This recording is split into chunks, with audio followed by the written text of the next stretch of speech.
মুআজ্জাজ মুকাররম সম্মানিত উপস্থিতি, আল্লাহ রাব্বুল ইজ্জত ওয়াল জালালের আলিশান দরবারে অসংখ্য অগণিত শুকর ও সুজুদ যে রব্বুল আলামিন আজ পবিত্র জুমার দিন, সপ্তাহের শ্রেষ্ঠতম দিন, শ্রেষ্ঠতম জায়গা আল্লাহর ঘর মসজিদে আমাদেরকে আগে আগে আসার বসার সুবর্ণ সুযোগ করে দিয়েছেন।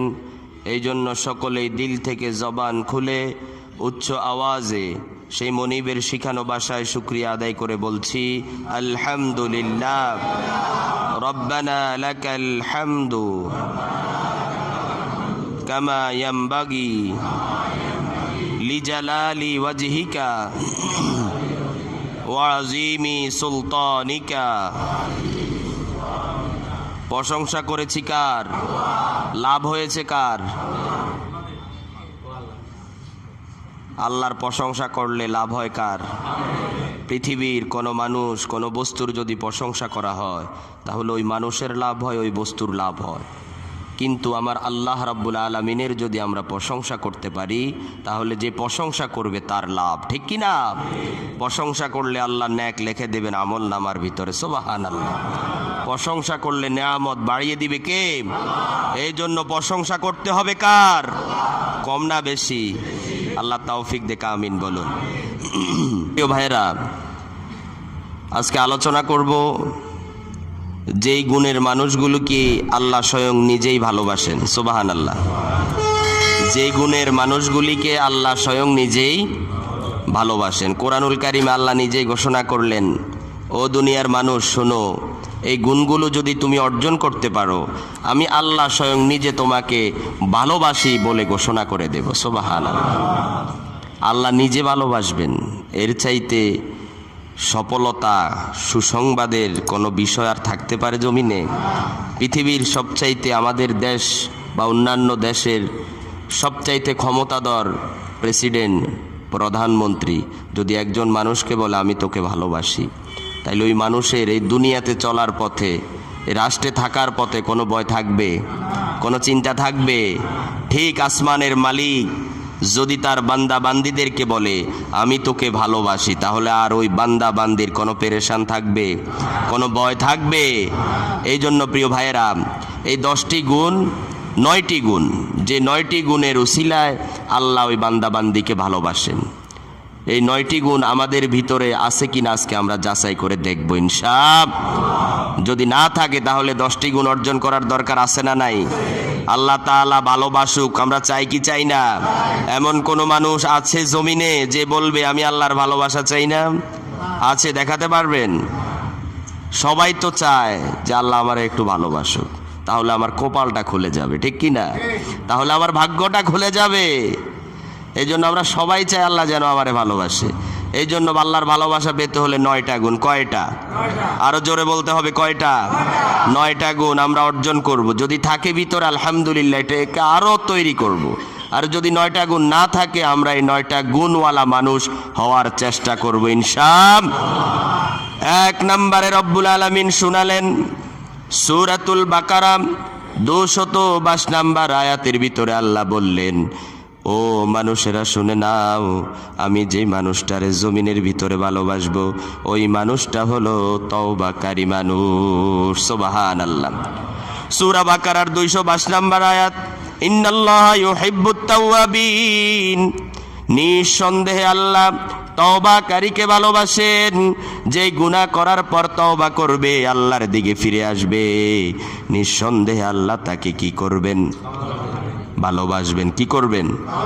এই জন্য তওবা করার দরকার আছে না নাই? ভুল হবেই, মানুষ বলতেই ভুল, ঠিক কি না? আউয়ালুন নাসি আউয়ালু নাসিন, প্রথম যেই মানুষ আল্লাহ বানালেন সেই মানুষও ঘটনাক্রমে ভুল হয়ে গেছে, ঠিক কি না?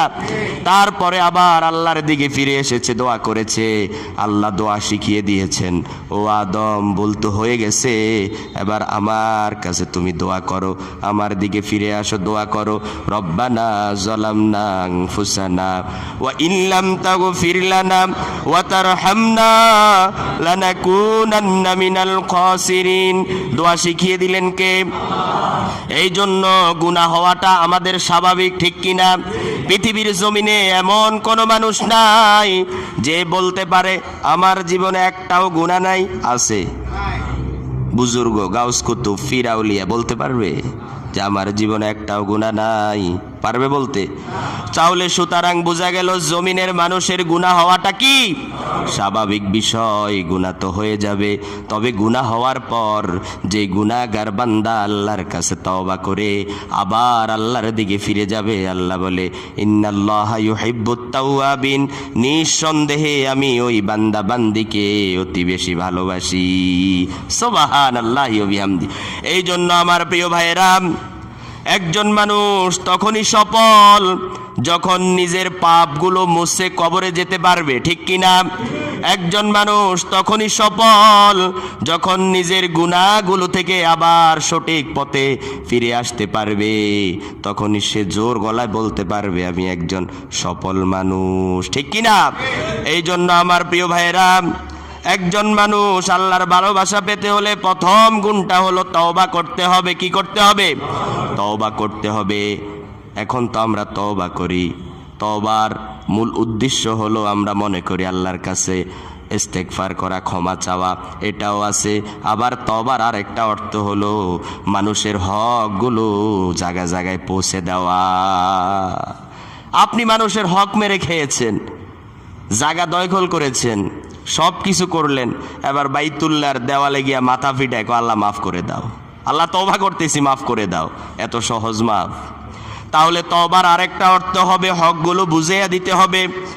হকগুলো যতদিন বুঝাইয়া দিবেন না, আপনি দখল করেছেন, জোর দখল করেছেন, জুলুম করেছেন, আছে না নাই?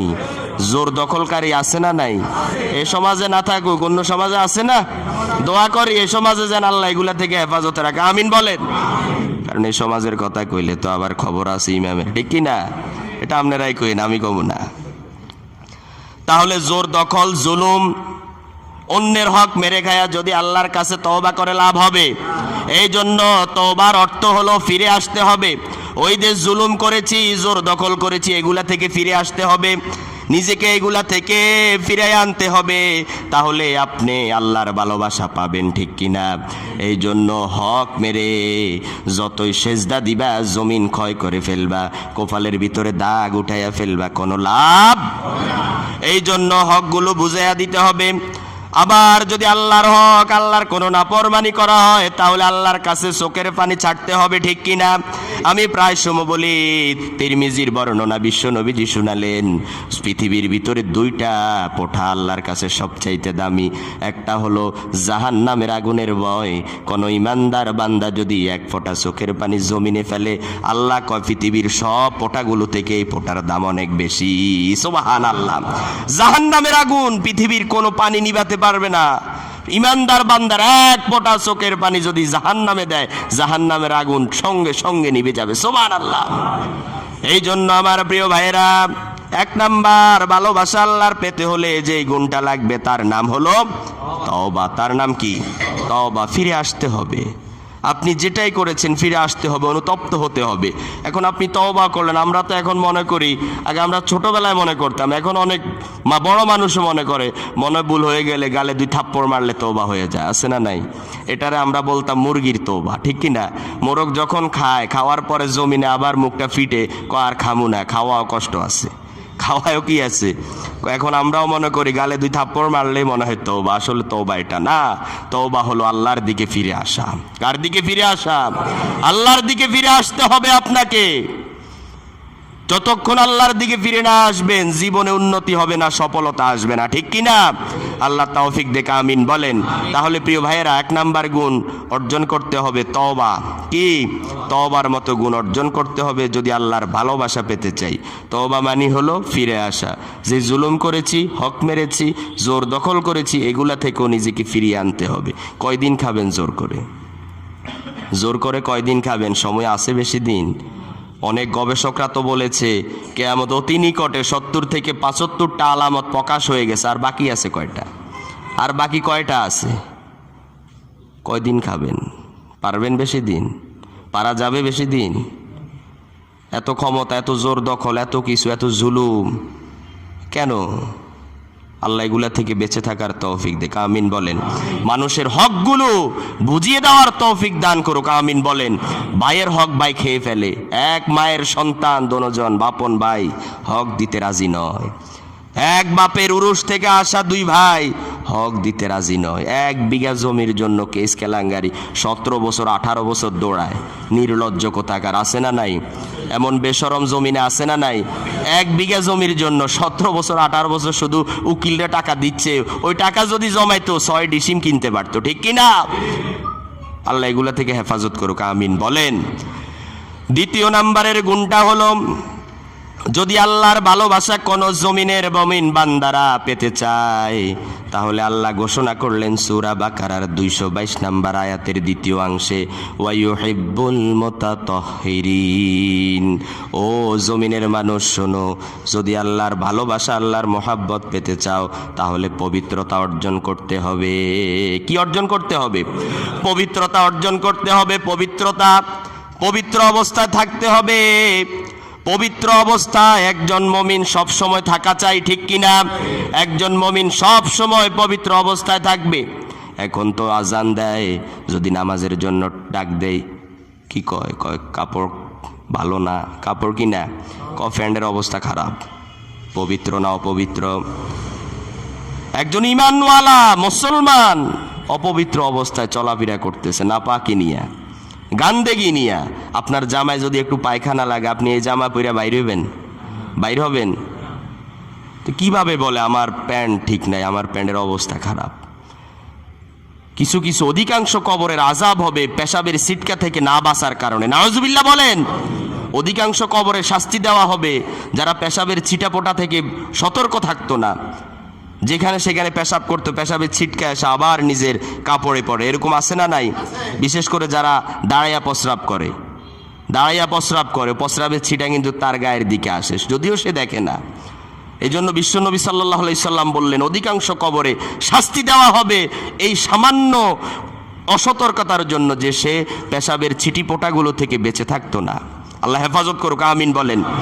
এই জন্য আমার প্রিয় ভাইয়েরা, দ্বিতীয় নাম্বারের যে কাজটা করতে হবে আল্লাহর ভালোবাসার জন্য, আল্লাহর মুহাব্বতের জন্য, সেটা হলো ওয়ায়ুহিব্বুল মুতাতাহহিরিন। সেটা হলো পবিত্রতা অর্জন করতে হবে, পবিত্রতার সাথে থাকতে হবে। পারবো ইনশাল্লাহ? পারবো ইনশাল্লাহ। লজ্জার কথা, কইতেও শরম লাগে। সকালে ফজরের আগে গোসল না করে গোসল করে 12টা বাজে, আছে না নাই? যদি ওই সময় ওই অবস্থায় মৃত্যু হয়, কি অবস্থা হবে চিন্তা করা যায়? ঠান্ডার দোহাই দেয়, এখন তো শীতকাল, শীতের দোহাই দেয়, আছে না নাই? শীতরে ভয় করেছে, জাহান্নামের আগুনেরটা চিন্তা করেনি। শীতকালরা ভয় করেছে শীতের, কিন্তু জাহান্নামের আগুনেরটা চিন্তা করেনি। আমরা এমনই মানুষ, আমরা এমনই হতভাগা এক মানুষ। এই জন্য আমার প্রিয় ভাইয়েরা, আল্লাহর ভালোবাসার জন্য পবিত্র অবস্থায় থাকতে হবে। পারবো ইনশাল্লাহ? আল্লাহ সব সময় আমাদেরকে পবিত্র অবস্থায় রাখুক, আমিন বলুন। 3 নম্বরের যে গুণ, সেটা হলো যারা মুত্তাকি, যারা ফরেজগার, যারা আল্লাহর ভয় দিলের ভিতরে ঢুকাতে পারবে। আল্লাহ বলেছেন সূরাতুত তাওবা 4 নম্বর 6 নম্বর আয়াতের ভিতরে, ইন্নাল্লাহা ইউহিব্বুত তাওয়াবিন ইন্নাল্লাহা ইউহিব্বুল মুত্তাকিন। নিঃসন্দেহে আল্লাহ মুত্তাকি ফরেজগারদেরকে অতি বেশি ভালোবাসেন। সুবহানাল্লাহ। কাদেরকে ভালোবাসেন? মুত্তাকিদেরকে ভালোবাসে। মুত্তাকি মানে হলো যে নিজে ভিতরে, দিলের ভিতরে কার ভয় ঢুকাবে। মুত্তাকি মানে হলো আল্লাহ যে কাজগুলো নিষেধ করে দিয়েছেন ওগুলো থেকে নিজেকে বাঁচিয়ে রাখবে, ঠিক কিনা? মুত্তাকি মানে হলো আল্লাহ যে কাজগুলো করতে আদেশ দিয়েছেন ওই কাজগুলো করবে, ঠিক কিনা? এখন তো আমরা মুত্তাকি মনে করি শুধু নামাজের 2টা সেজদা মারলেই মনে মুত্তাকি, দাড়ি টুপি লেবাস দৌড়লেই মনে মুত্তাকি, ঠিক কিনা? এটা মুত্তাকি? মুত্তাকি মানে হলো আল্লাহর ভয় দিলে ঢুকাতে হবে। আর যে মানুষের দিলের ভিতরে আল্লাহর ভয় চলে আসবে, কখনো ওই মানুষ আল্লাহর নিষেধ করা কাজগুলো করতে পারবে না, কারণ তার দিলের ভিতরে ভয় আছে কার? ভয় আছে কার? আর আল্লাহর আদেশগুলো কখনো সে মিস করতে পারবে না, কারণ তার দিলের ভিতরে ভয় আছে কার? তার দিলের ভিতরে ভয় আছে একজন পুলিশ প্রশাসনের ভয়ে মানুষ কত কিছু মিস করে দেয়, ঠিক কিনা? এই কাজ করলে প্রশাসন শাস্তি দিবে, সতর্কতার অবস্থায় থাকে। যখন হুন্ডা ধরে, গাড়ি ধরার জন্য পুলিশ দাঁড়ায়, তখন কি অবস্থা হয়ে যায়, কি সতর্ক, তখন ভিতরের বাহিরের রাস্তাগুলো খুঁজতে থাকে, ঠিক কিনা? কারণ তার ভিতরে পুলিশের ভয় ঢুকছে, এখন সে বাঁচতে হবে। এই জন্য আমার প্রিয় ভাইয়েরা, মুত্তাকি হতে হবে। আল্লাহর ভালোবাসা পেতে হলে, আল্লাহর মোহাব্বত পেতে হলে 4 নাম্বারের যেই গুণ, 3 নাম্বারের যেই গুণ, সেটা হলো মুত্তাকি হতে হবে। কি হতে হবে? মুত্তাকি, ফরেজগার হতে হবে। দিলের ভিতরে কার ভয় থাকবে? কার ভয় থাকবে? দুনিয়া একদিকে চলে যাবে, আমার দিলে থাকবে আমার মালিকের ভয়, ঠিক কিনা? আল্লাহর ভয় থাকবে মানে আল্লাহর আদেশগুলো মানবো, আল্লাহর নিষেধগুলো থেকে বিরত থাকবো, তাহলে আমি মুত্তাকি। তাহলে আমি কি পারবো? ইনশাল্লাহ পারবো। আল্লাহর বাধা যেগুলো নিষেধ করেছেন এগুলা থেকে দূরে থাকতে পারবো ইনশাল্লাহ। আল্লাহ তৌফিক দেখ, আমিন বলেন। 4 নাম্বার, আল্লাহর ভালোবাসা পেতে হলে সৎ কাজগুলো করতে হবে, ভালো কাজগুলো করতে হবে। আল্লাহ রাব্বুল আলামিন সূরাতুল ইমরানের 136 নম্বর আয়াতের ভিতরে বুঝালেন, ওয়াল্লাহু ইউহিব্বুল মুহসিনিন। আল্লাহ সৎ কাজ যারা করবে তাদেরকে অতি বেশি মোহাব্বত করেন। সুবহানাল্লাহ। সৎ কাজ করতে হবে, নেকের কাজগুলো করতে হবে, ফরজ কাজগুলো আদায় করার পরে নফল কাজগুলো করতে হবে। শুধু ফরজ নিয়ে থাকলে হবে না, পাশাপাশি নফলগুলো কি করতে হবে? আদায় করতে হবে। তাহলে আপনি একজন মুহসিন, ইহসানওয়ালা। ইহসানওয়ালা, ইহসান করতে হবে।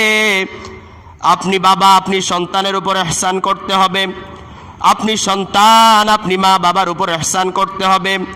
আবার আপনি মা বাবা, আপনিও সন্তানের উপর কি করতে হবে? আপনি স্বামী, আপনি স্ত্রীর উপর কি করা লাগবে? ওমা কয় না, জোরে কইতে হইব কথা। আপনি একজন স্বামী, যদি আল্লাহর কাছে আপনি সৎ স্বামী হিসাবে দাঁড়াতে চান, তাহলে স্ত্রীর উপর কি করা লাগবে? ইহসান করা লাগবে। আবার আপনি একজন স্ত্রী, আপনারও দরকার হলো, প্রয়োজন হলো আপনার স্বামীর উপর ইহসান করা, ঠিক কিনা? এই জন্য যে পর্যায়ে আছি ওই পর্যায়ের মানুষগুলোর উপর ইহসান করতে হবে। যদি আপনি ইহসান করতে পারি, সৎ কাজগুলোর আদেশ দিতে পারি, সৎ কাজগুলো করতে পারি, আল্লাহ বলছেন আল্লাহু ইউহিব্বুল মুহসিনিন, তাহলে আমি আল্লাহ ওই ইহসানকারীকে ভালোবাসবো। সুবহানাল্লাহ। এই জন্য সৎ কাজের করার দরকার আছে না নাই? একজন অসহায় ব্যক্তি পাশে বসা আছে, আপনি তাকে ইহসান করলেন, আপনি তাকে সাহায্য করলেন। আল্লাহ বলছেন তোমার দানের টাকা তার হাতে যাওয়ার আগে আগে আমি আল্লাহ তোর আমলনামায় সওয়াবগুলো লিখে দেই। সুবহানাল্লাহ, সুবহানাল্লাহি ওয়া বিহামদিহি।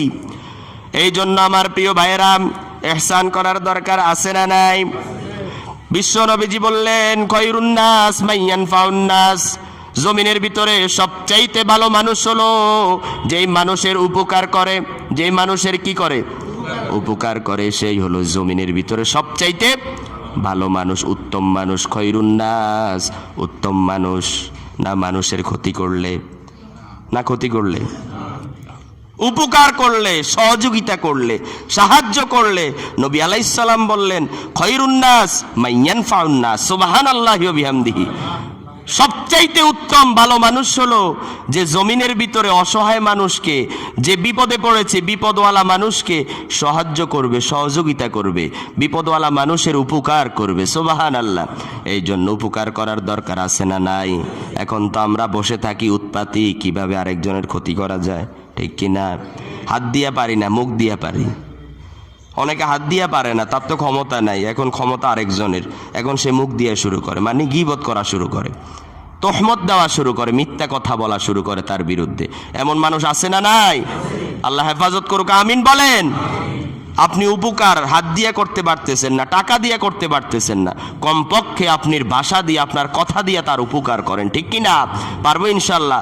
এখন তো আমরা মনে করি শুধু টাকা দেওয়া মানে উপকার, শুধু টাকা দেওয়া মানে কি উপকার? না, আপনি যেই কোনোভাবে, যেই কোনো পন্থায় তার উপকারে আসবেন, তার মনে খুশি দেওয়া, এটাই হলো উপকার। আরেকজনকে খুশি করা যেভাবেই হোক, এটাই হলো তার উপকার করা, ঠিক কিনা? এই জন্য আমরা অন্যের উপকারে আসব, অন্যের উপকার করার, সাহায্য সহযোগিতা করার চেষ্টা করব ইনশাআল্লাহ। এই জন্য আল্লাহ বললেন আল্লাহু ইউহিব্বুল মুহসিনিন। ইহসান করতে হবে, সৎ কাজগুলো করতে হবে, অসৎ কাজ করা যাবে তাহলে আল্লাহ ভালোবাসবেন। এই জন্য আল্লাহর ভালোবাসা পেতে চাই কিনা? চাই কিনা?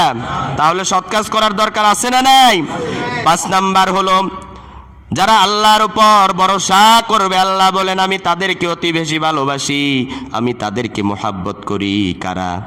যারা আল্লাহর উপর ভরসা করবে। সূরাতুল আলী ইমরান 159 নাম্বার আয়াত, ইন্নাল্লাহা ইউহিব্বুল মুতাওয়াক্কিলিন, নিঃসন্দেহে আল্লাহ ভালোবাসেন জমিনের ভিতরে যেই মুমিন বান্দা বান্দি আল্লাহর উপর ভরসা করবে। সুবহানাল্লাহ। ভরসা রাখতে হবে কার উপরে?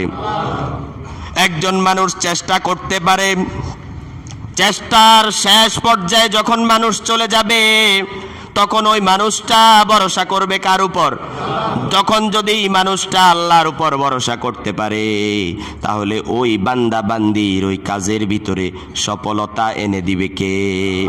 কারণ পৃথিবীর জমিনে কোনো মানুষ কোনো কাজের সফলতা বয়ে আনতে পারে? কোনো বস্তু, কোনো জিনিস সফলতা এনে দিতে পারবে? সফলতা কার হাতে? কামিয়াবি কার হাতে? দেওয়ার ক্ষমতা কার হাতে? এই জন্য আমার প্রিয় ভাইয়েরা, আমরা তো শুধু চেষ্টা করব, সফল করবেন কে? এই জন্য আল্লাহর পক্ষ থেকে সফলতা পেতে হলে ভরসা করতে হবে কার উপর? আল্লাহর উপর। পারবো ইনশাআল্লাহ? পারবো ইনশাআল্লাহ? সব অবস্থায়, বিপদে আপদে, অসুখে বিসুখে, সর্ব অবস্থায় ভরসা রাখবো কার উপর? আল্লাহু ইউহিব্বুল মুতাওয়াক্কিলিন। আল্লাহ বলেছেন যদি ভরসা করতে পারো তাহলে আমি তোমাকে ভালোবেসে কোলে টেনে নেব। সুবহানাল্লাহ। এই জন্য আমাদের আল্লাহর ভালোবাসা পাওয়ার জন্য ভরসা করতে হবে কার উপর? এখন তো আমরা ভরসা করি টাকা নাই টাকাওয়ালার উপর, ঠিক কিনা? চাকরি নাই চাকরির উপর, ঠিক কিনা? এগুলাও লাগবে, এগুলা মাধ্যম উসিলা, কিন্তু চূড়ান্ত ভরসার তাওয়াক্কুল থাকতে হবে কার উপর? এটা একজন সফল মুমিনের গুণ। একজন ভাগ্যওয়ালা মুমিনের গুণ হলো মুমিন সর্বদা ভরসা করবে আল্লাহর উপর। সুখে থাকুক ভরসা করবে কার উপর? অসুখে থাকুক ভরসা করবে কার উপর? সর্ব অবস্থায় ভরসা করতে হবে আল্লাহর উপর। তাহলেই আপনি একজন সফল মুমিন, তাহলেই আল্লাহ আপনাকে ভালোবাসবেন।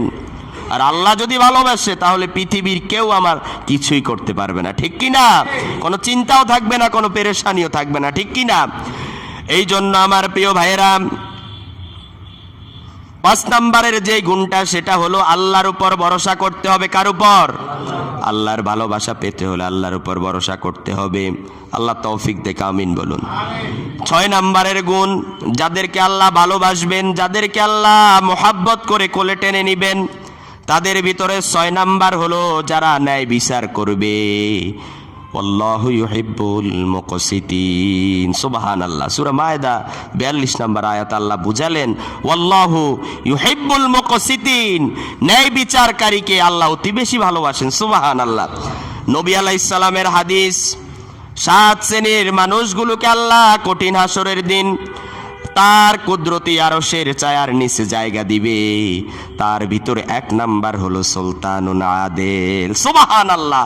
ন্যায় বিচারক বাদশা, ন্যায় বিচারকারী নেতা, তাকে আল্লাহ আরশের নিচে ছায়া দিবে। সুবহানাল্লাহ। এই জন্য আল্লাহর ভালোবাসা পেতে হলে, আল্লাহর আরশে জায়গা পেতে হলে ন্যায় বিচার করতে হবে। কি বিচার? টাকা খায়া অন্যায়ের বিরুদ্ধে বলা যাবে আছে না নাই? আল্লাহ হেফাজত করুক, আমিন বলেন। এখন তো কি পয়সালা করে দিবে, কি মীমাংসা করে দিবে, আরো উল্টো মীমাংসা ঝগড়া লাগাইয়া দেয়, ঠিক কি না? আরো উল্টা ঝগড়া লাগাইয়া দেয়। ঝগড়া যতদিন থাকবে ততদিন পকেটে কিছু টাকা আসবে। আছে না নাই? বাটপার আছে না নাই সমাজে? এই বাটপার ওরে যাই একরকম বুঝায়, এরে যাই আর একরকম বুঝায়, দোনো পক্ষ থেকে টাকা খায়। এত তাড়াতাড়ি ভাঙা যাবে না, এত তাড়াতাড়ি মীমাংসা করে দেওয়া যাবে না, তাহলে পকেট পাকা থাকবে। আছে না নাই? এসব নোংরা চিন্তাধারার মানুষ সমাজে আছে না নাই? আল্লাহ আমাদেরকে হেদায়েত দান করুক, আমিন বলেন। এই জন্য আমার প্রিয় ভাইয়েরা, আল্লাহ বললেন যদি আমার ভালোবাসা পেতে চাও তাহলে ন্যায় বিচার করতে হবে। আপনি পিতা, সন্তানদের মাঝে আপনি ন্যায় বিচার করতে হবে, তাদের মাঝে আপনি ন্যায় বিচার প্রতিষ্ঠা করতে হবে। আপনি মা, সন্তানদের জন্য আপনার ন্যায় বিচার প্রতিষ্ঠা করতে হবে। এক সন্তানকে বেশি আরেক সন্তানকে কম, এটা ন্যায় বিচার নয়, এটা হলো জুলুম, ঠিক কিনা? আপনি এক সন্তানকে বেশি দিলেন, আরেক সন্তানকে দিলেনই না, ন্যায় বিচার না জুলুম? এর নাম কি? এই জন্য আপনি বাবা হিসাবে সন্তানদের জন্য আপনারও ন্যায় বিচার করার দরকার আছে না নাই? আবার আপনি স্বামী হিসাবে স্ত্রীর জন্য আপনার ন্যায় বিচার দরকার আছে না নাই? একজন স্ত্রীর জন্য স্বামীর পক্ষে ন্যায় বিচার করার দরকার আছে না নাই? একজন নেতা তার প্রজাদের পক্ষে ন্যায় বিচারের দরকার আছে না নাই? কি ন্যায় বিচার করবে? এখন ভোটের আগে যত টাকা খরচ করে এগুলো উঠানো লাগবে না? তো উঠাবে কেমনে? ন্যায় বিচার করলে উঠবে? হায় আফসোস। অথচ আল্লাহ বললেন, আল্লাহু ইউহিব্বুল মুকসিতিন, ন্যায় বিচারকারীকে আমি আল্লাহ স্বয়ং ভালোবাসি। আর টাকা খাওয়ার জন্য ভোটে খরচ করেছে এগুলা উঠানোর জন্য, ন্যায় বিচার তো দূরের কথা, বরং আরো যুদ্ধ লাগাইয়া দেয়। আছে না নাই? জোরে কোন আছে না নাই? আস্তে কমু আমি, জোরে কইবেন আপনারা, বুঝছেন? এসব বিষয় আস্তে কমু আমি, জোরে কইতে হইব আপনারা। পারবেন না ইনশাল্লাহ? এই জন্য আমার প্রিয় ভাইয়েরা, ন্যায় বিচার প্রতিষ্ঠা করতে হবে। আপনি বড় ভাই ছোট ভাইদের পক্ষে ন্যায় বিচার করে দেখাতে হবে, ঠিক কিনা? আপনি বড় হয়েছেন, আপনি জুলুম করতে পারেন না, আপনি ন্যায় বিচার করে দেখাতে হবে। আপনার ভাই মরে গেছে, বাতিজাদের জন্য, চাচাদের, জেডাদের ন্যায় বিচারের দরকার আছে না নাই? আল্লাহ আমাদেরকে ন্যায় বিচারক হওয়ার তৌফিক দিক, আমিন বলেন। আল্লাহ ন্যায় বিচার প্রতিষ্ঠা করে তোমার আরশের নিচে জায়গা নেওয়ার তৌফিক দিয়ে দাও, আমিন বলেন। 7 নাম্বার হলো যারা সবর করবে, ধৈর্য ধরবে। আল্লাহ বলেন, আল্লাহু ইউহিব্বুস সাবিরিন, আল্লাহ সবরকারীকে, ধৈর্য ধারণকারীকে অতি বেশি ভালোবাসেন, মোহাব্বত করেন। এই জন্য ধৈর্য ধরার দরকার আছে না নাই? ধৈর্য ধরতে হবে, সবর করতে হবে। হাইহুতাশ করলেই তো সমাধান নয়, ঠিক কিনা? হাইহুতাশ করলে, পেরেশানি করলে সমাধান নয়, এদিক ওদিক দৌড়াদৌড়ি করলে সমাধান নয়। এখন আমরা বিপদে পড়লে আগে যাই নেতার কাছে, ঠিক কিনা? পরে যাই মামলা মোকদ্দমায়, ঠিক কিনা? এটা ঘটতেই থাকে, ঘটতেই থাকে, ঘটতেই থাকে। এটা মীমাংসার কোনো ফয়সালা নাই, কারণ সে বিপদে ধৈর্য ধরতে পারেনি, ঠিক কিনা? আল্লাহ তো মানুষকে পরীক্ষা করে, ধৈর্যের পরীক্ষা, ঠিক কিনা? সকল নবীদেরকে ধৈর্যের পরীক্ষা করেছেন কিনা? করেছেন কিনা? আমাদেরকে তো 1 দিন 2 দিন, দীর্ঘ 18 বছর পর্যন্ত আইয়ুব নবীকে আল্লাহ ধৈর্যের পরীক্ষা দিয়েছেন, ঠিক কিনা? কি চমৎকার পরীক্ষায় পাশ করে তিনি আল্লাহর সন্তুষ্ট অর্জন করে নিয়েছেন, সুবহানাল্লাহ। এই জন্য আমার প্রিয় ভাইয়েরা, বিপদে কি করার দরকার?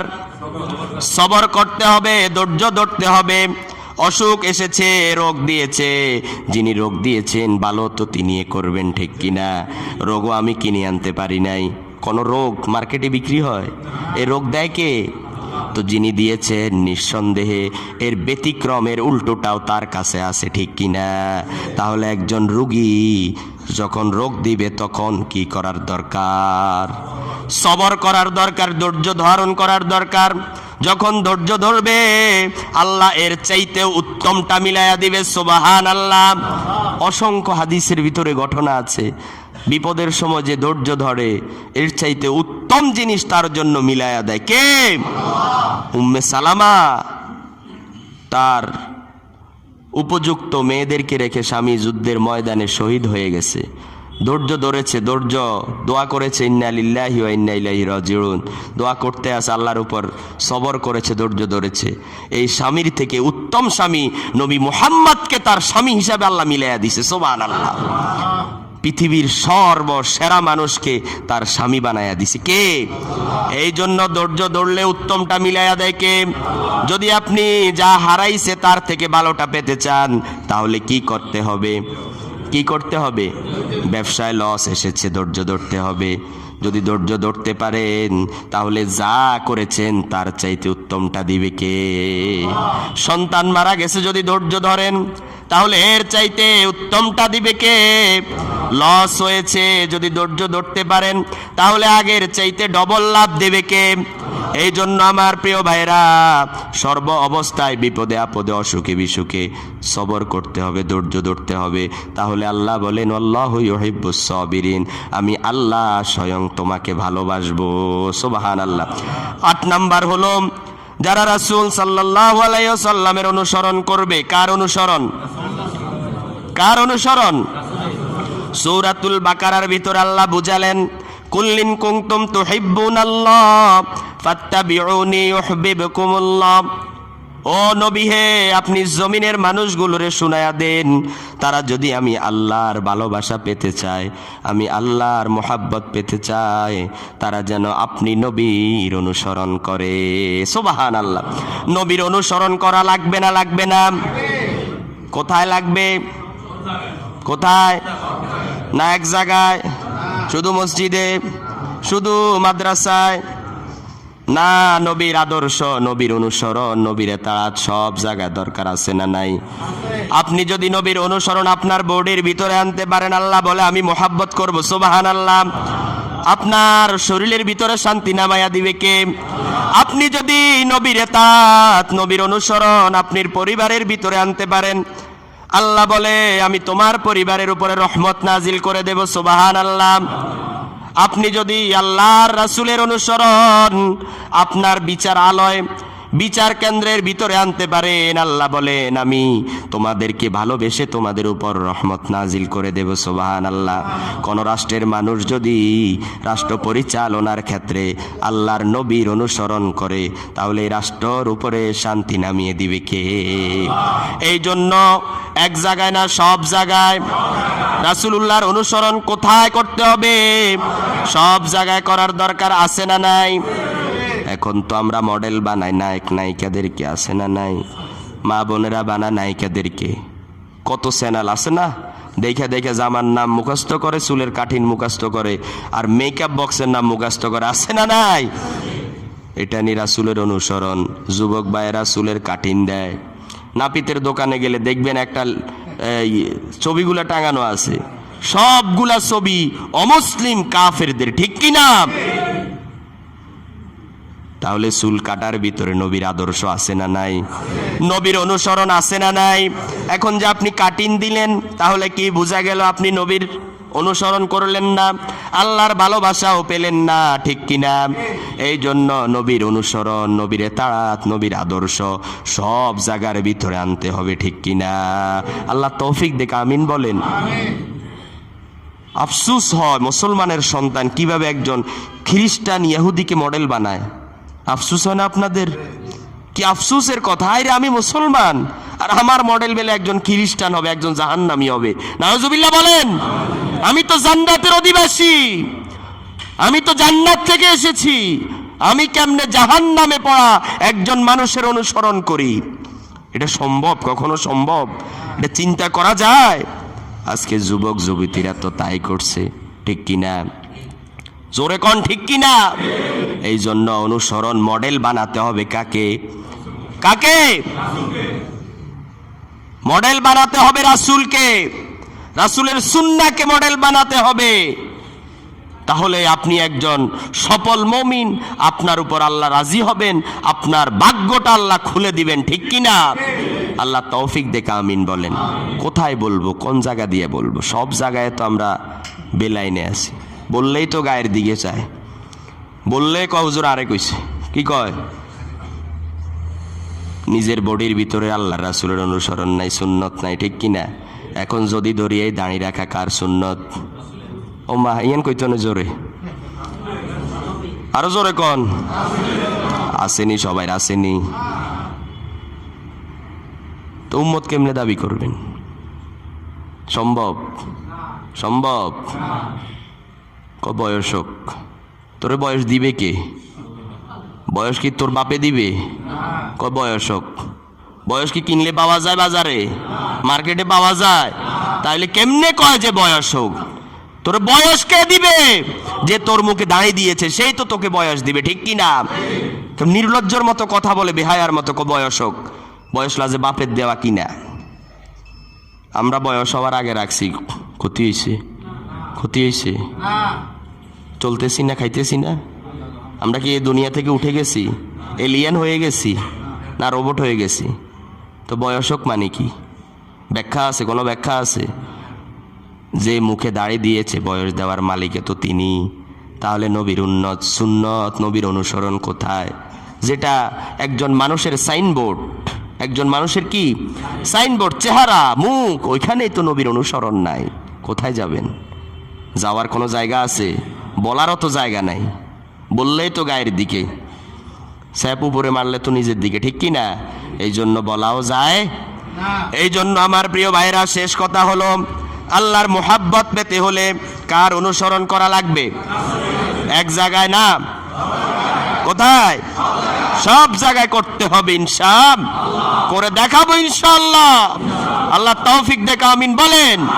আজকে থেকে নিয়ত করেন সব জায়গায় রাসূলুল্লাহর আদর্শকে আমরা প্রয়োগ করে দেখাবো ইনশাআল্লাহ, রাসূলুল্লাহর অনুসরণ করে দেখাবো ইনশাআল্লাহ, রাসূলুল্লাহর আদর্শের জন্য জীবন দিয়ে দিব ইনশাআল্লাহ। পারবো না ইনশাআল্লাহ? আমরা দোয়া করি যেন আমাদের রাষ্ট্রটাও রাসূলুল্লাহর অনুসরণে চলে আসে, রাসূলুল্লাহর আদর্শে যেন আমাদের রাষ্ট্র পরিচালনা হয়। জোরে বলেন আমিন। চাই কি চাই না?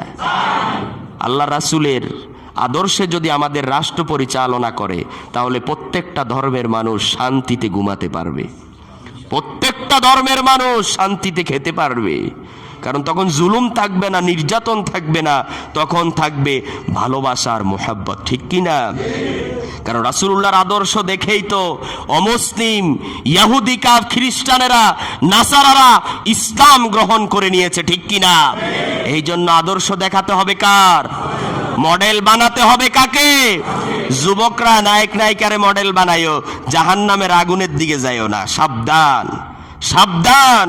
তুমি জান্নাত থেকে আসা মানুষ, তুমি জান্নাত থেকে আসা একজন যুবক, তুমি কিভাবে একজন জাহান্নামের অনুসরণ করো? সম্ভব এটা? তুমি যুবতী, তুমি মুমিনা নারী, তুমি তো জান্নাত থেকে এসেছো এই জমিনের ভিতরে, ঠিক কি না? তাহলে আমরা একজন জাহান্নামী অমুসলিমকে মডেল কিভাবে বানাই? আল্লাহ হেফাজত করুক, আমিন বলেন। 9 নাম্বার হলো, যারা আল্লাহর জমিনের ভিতরে দিন কায়েমের জন্য, দিন প্রতিষ্ঠার জন্য আল্লাহর রাস্তায় জিহাদ করবে, আল্লাহ বলেন আমি তাদেরকে ভালোবেসে কোলে টেনে নেব। সুবহানাল্লাহ। দিন কায়েমের জন্য কি করতে হবে? আস্তে কন, যদি পুলিশাই ধরে। এখন জিহাদ মানি তো জঙ্গি বুঝায়, আছে না নাই? আছে না নাই? অথচ একটা থানাতে গিয়ে আপনি দেখাতে পারবেন না। এখন টুপি দাড়ি এটারে অপবাদ দেয়, জঙ্গি, জঙ্গি সাজায়, টুপি পরায়, দাড়ি মুখের আগায়, পাঞ্জাবি গায়ে দেয়, আছে না নাই? পটি শুট করে। অথচ একটা থানাতেও গিয়ে দেখবেন না একটা মাদ্রাসার ছাত্র জঙ্গি, সন্ত্রাস, চোর, ডাকাত, টেন্ডারবাজ, চাঁদাবাজ হিসাবে তার তালিকা আছে। দেখাতে পারবে? দেখাতে পারবে কেউ? তাহলে জেহাদ মানে জঙ্গি নয়। জেহাদ মানে হলো আল্লাহর দিন, আল্লাহর দিন আল্লাহর জমিনে কায়েমের জন্য রক্ত দেওয়া, ঠিক কিনা? আর জঙ্গি তো মানি, জঙ্গি মানি সন্ত্রাস, জঙ্গি মানি নিরপরাধ মানুষের উপর অত্যাচার করা, জুলুম করা, তাকে বলে জঙ্গি। আর ইসলাম তো এটা থেকে নিষেধ করে দিয়েছেন, ঠিক কিনা? জুলুমের বয়ান, জুলুমের আলোচনা কোরআন এবং হাদিসেই তো সবচাইতে বেশি, ঠিক কিনা? এই আইন দিয়েছে ইসলাম। ইসলাম কিভাবে আবার সন্ত্রাসী শিখাবে? ইসলামের মানুষগুলো কিভাবে আবার জঙ্গি হবে? এটা শুধু, এটা তাদের কোনো ভাষা না, এটা শুধুমাত্র অপবাদ। শুধুমাত্র কি? মুসলমান ঠেকানোর জন্য, ইসলামকে ঠেকানোর জন্য এরকম কুচক্রী মহল, কুচক্রী মহল আছে না নাই? এই জন্য আমার প্রিয় ভাইয়েরা, আল্লাহর দিন আল্লাহর জমিনে প্রতিষ্ঠা করতে হবে, ঠিক কিনা? এই জমিন কার? এই আসমান কার? এই পৃথিবীর সকল নিয়ামতগুলো কার? তাহলে যার জমিন, এখানে তো তার আইনে চলাটা স্বাভাবিক, ঠিক কিনা? জমিন হলো আল্লাহর, আইন চলবে খ্রিস্টান। এটা কি হয়? এটা কোন সুস্থ মানুষ মেনে নিবে? জমিন আল্লাহর, এই ঘর আমার, আমার ঘরে তোর কথা চলবে, এই ঘরে তো আমার কথা চলবে। আপনার ঘর, আপনার পরিবারের বিষয় কথা চলবে কার? আপনার না অন্য কারো? অন্য কেউ কথা বললে বলবেন কি নাক গলাসকে? কি বলবেন? তাহলে আল্লাহর জমিনে দিন কায়েম করতে হবে কার? আইন চালাতে হবে কার? অন্যের আইন যদি চালায়া দেয় তাহলে বলতে হবে নাক গলাস কেন? তাহলে বলতে হবে কি? নাক গলাস কেন? নাক কেটে দেওয়া হবে, রাখা হবে না, ঠিক কিনা? এই জন্য আমার প্রিয় ভাইরা, ভালোবাসা মহব্বত পেতে হলে আল্লাহর জমিনের ভিতরে আল্লাহর দিনগুলো কায়েমের জন্য রক্ত বিলায়া দিতে হবে। আর ইনশাআল্লাহ ইসলামের জন্য রক্ত দিতে কারা কারা প্রস্তুত আছে? ইনশাআল্লাহ। আকাশে সবার আগে আমি যাব ইনশাআল্লাহ। কি বলেন? আমাদের জন্য যদি ডাক আসে সবার আগে আমরা যাব ইনশাআল্লাহ। তো দেব ইনশাআল্লাহ। আল্লাহর নবীর হাদিস, তিরমিজির বর্ণনা, জমিনের ভিতরে সবচাইতে দুটা মোটা আল্লাহর কাছে বেশি পছন্দের, তার ভিতরে একটা মোটা হলো আল্লাহর জমিনে আল্লাহর দ্বীন কায়েমের জন্য যে শরীর থেকে এক ফোঁটা রক্ত বের হয়ে জমিনে পড়েছে, ওই ফোঁটা আল্লাহর কাছে সবচাইতে প্রিয়। সুবহানাল্লাহ। আল্লাহ কবুল করুক, আমিন। আল্লাহ তৌফিক দেখ, আমিন। এই জন্য জিহাদ মানে সন্ত্রাস নয়, জিহাদ মানে জঙ্গি নয়, ঠিক কি না? এখন মুসলমান শুনলেই মনে করে জঙ্গি, মুসলমান শুনলেই মনে করে সন্ত্রাস। এরা এরা এরা অত্যন্ত খারাপ, এরাই সন্ত্রাস জন্ম দেয়, এরাই সন্ত্রাস, ঠিক কি না? এখন মুসলমানদেরকে অপবাদ দেয় সন্ত্রাস। আরে মুসলমানের ইসলাম তো শিখাইছে সন্ত্রাস হারাম, জুলুম হারাম, নির্যাতন করা হারাম। তাহলে মুসলমান কিভাবে সন্ত্রাস হয়? বেকুব। আল্লাহ তৌফিক দেখ, আমিন। আমার প্রিয় ভাইরা, এই 9টা গুণ যদি আমরা আনতে পারি তাহলে মহব্বত পাবো কার? ভালোবাসা পাবো কার? আমাদেরকে 9টা গুণ যদি থাকে এটাকে আরো বাড়ানোর চেষ্টা করব। আর যদি এই 9টা গুণ আমাদের ভিতরে না থাকে তাহলে এই 9টা গুণ অর্জন করে আল্লাহর ভালোবাসার মানুষ হওয়ার তৌফিক দেখ, আমিন। ওয়া আখিরু দাওয়ানা আলহামদুলিল্লাহি রাব্বিল আলামিন।